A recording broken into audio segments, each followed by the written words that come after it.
guys, it's Ian at SS8000 Cars, and today we're in the McLaren 540C.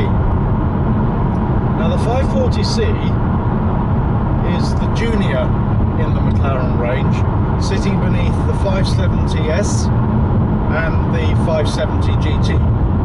Now the 570 GT is the hatchback McLaren, giving you a little more practicality, but actually, if the truth be known, and we'll show you this later, probably not a lot more luggage storage capacity, just a little easier to get at. Now the 570 produces 570 HP, so as a consequence of that, the 540 produces 540 HP, so about, I'd say, 532 brake horsepower. And as a consequence of that, I really don't think you'd notice the difference between the power in this and the power in the 570. Now, as you probably know, we actually had a 570 GT in Scotland last autumn, and we really liked this car, but I sort of felt a little bit that the suspension fell between two stools. So it wasn't maybe as hard-nosed as the 570S. So the 570S gives a great suspension feedback. It's quite hard, but still compliant enough to ride the bumps that we get in this country. Now, in the 540C, the 540C has a slightly softer suspension again. It's nice and compliant, and it rides really well. You know, it really copes with the bumps and the potholes that we have on our roads in this country extremely well. And I've been driving it now for a week or so, and it's really nice. And it really has responded to my question of, is this really an everyday McLaren? It really is at the top end of the sports car group, and really nudging the bottom of the supercar group, because the performance figures, certainly in the 570S, 3 and a bit to 3.3, 3.4 to 62. We're talking about middle 60s or even low 60s, sorry, middle 6s or even low 6s to 100. I mean, this is certainly in 570 form, it's supercar fast, and it is the fastest of all the sports cars in that market, including the Porsche Turbo S, the Audi R8 V10 Plus, the Honda NSX, which I would consider to be probably its closest competitors, but also the Nissan GT-R, of course. Now, the 540 is going to be a little slower, but I think it's still 3.7 to 62.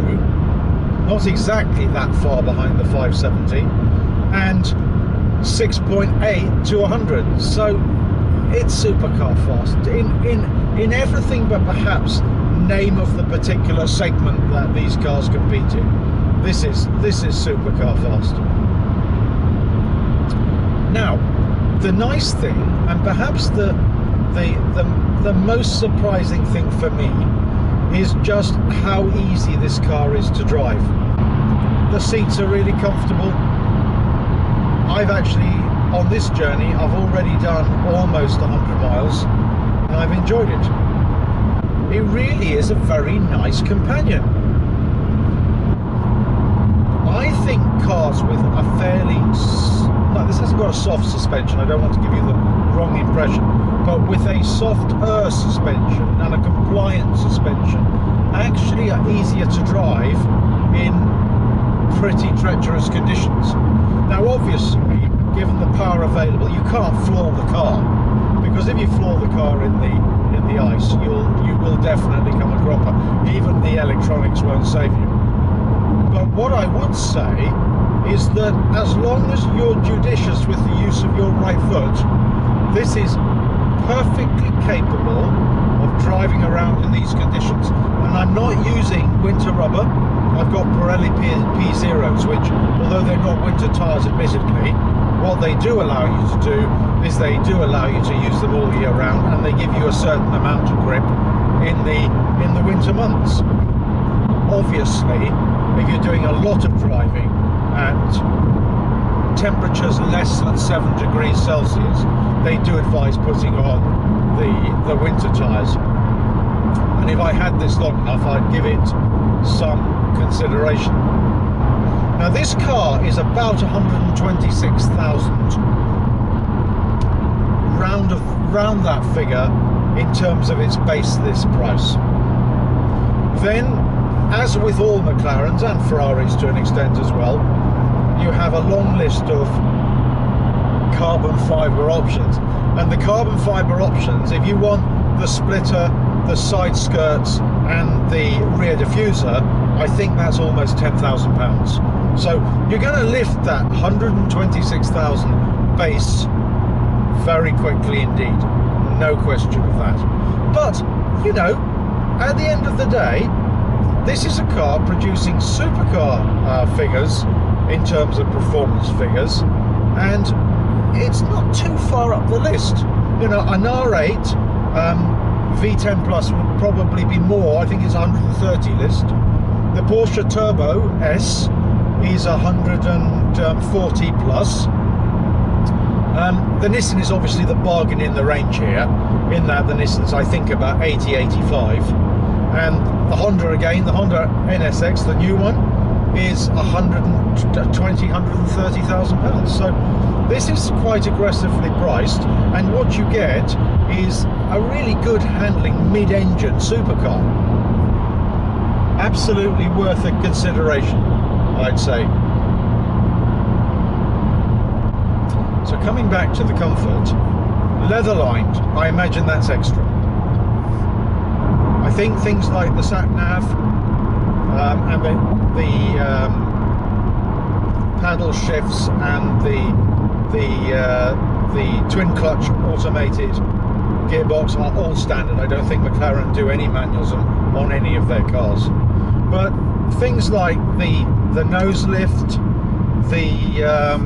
the fully powered electric heated seats, this sort of stuff is extra, as is, this has a pretty immense Bowers and Wilkins stereo system, and truthfully it's not bad, given that it's McLarens are vocal cars, so it's quite often competing with the noise that the engine makes, and because the engine's just behind you, you can hear it quite clearly.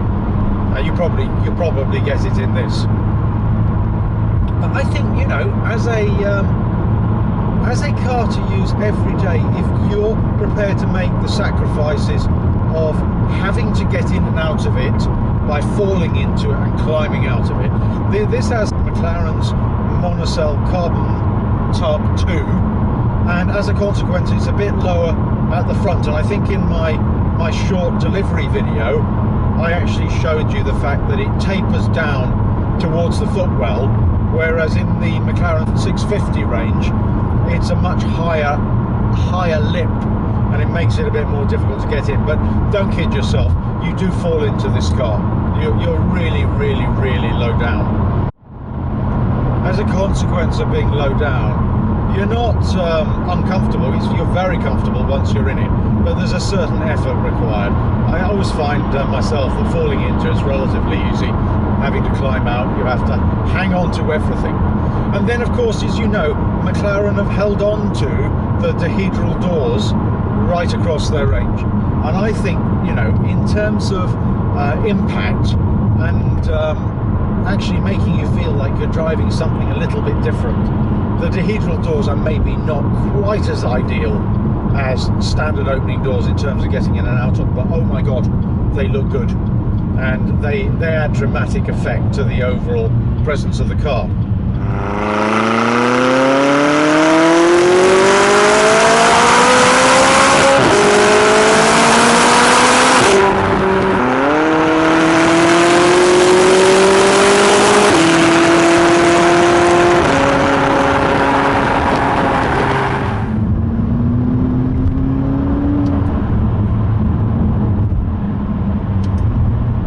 I think this car will be very fun to drive really quickly. I've had a couple of country lane trips, but the only problem is on all occasions so far I've had the temperature 2 or below, which I mean doesn't inspire confidence in a supercar with 285 width rear tyres. I mean, they're huge, so they're not there to cut through the mud and the ice. They're sort of they tend to slide across it. But it's such a well balanced car, and I think personally that this car is actually slightly better looking. Maybe it's because it's not affected by spoilers and the like, which, as you know, I take or leave. The car, I think, looks more modern than the 650S.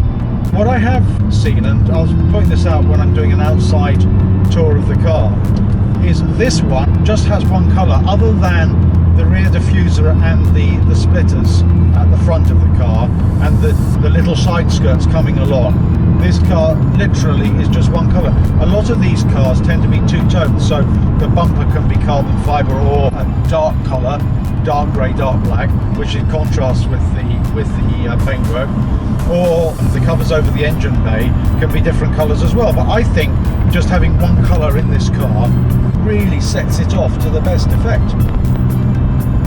So I think it's my favourite in the range. Now, I wouldn't put it above the 675 in terms of looks, just because I think the 675 looks so dramatic. It's quite clearly looks like a racing version of the 650S, and that to me is the pinnacle of what McLaren have achieved so far.